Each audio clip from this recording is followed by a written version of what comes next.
Fed. Source. Oh, no, that's wrong. It's Source. Fed. SourceFed. Nailed it. Woo!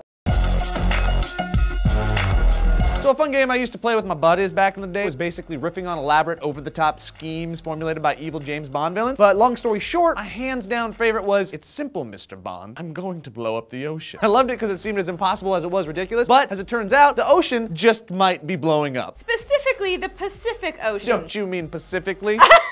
Nice! Michael Thorne, a geologist from the University of Utah, teamed up with some other expert-level thinkers and has concluded that two massive thermo-chemical piles are basically colliding with one another 1,800 miles beneath the Pacific Ocean. It doesn't sound like that big of a deal until your dome gets educated by words and learnings and stuff, and you realize that these piles are the size of continents, and they are slowly migrating deep underground, and as they run straight into each other in slow motion, they're pushing molten debris and rock into a deep underground lake of molten debris and rock. And it's got nowhere to go. The piles just keep pushing closer and closer together, building pressure on the lava molten reservoir. It's like the trash compactor scene in Star Wars, but instead of squishing everything into a bloody trashy mess, it's gonna lead to a massive world-altering eruption. A better, albeit more disgusting comparison would be two fingers slowly converging on your face, resulting in the pussy, glorious eruption of a pimple.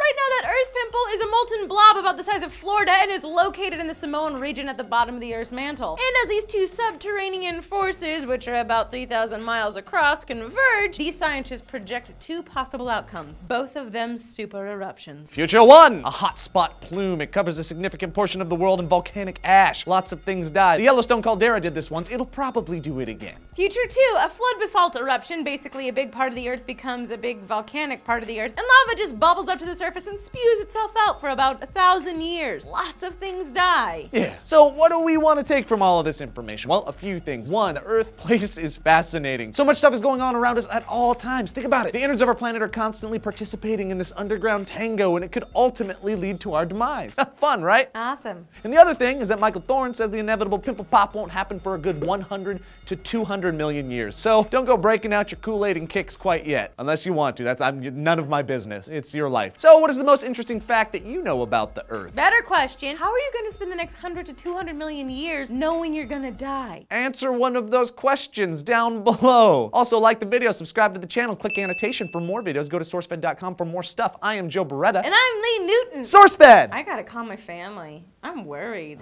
I didn't know. SourceFed! I mean, I probably always wanted to go on a hot air balloon. I want to go to Grand Canyon. I still haven't. SourceFed! I am genuinely worried. 200 million years? SourceFed!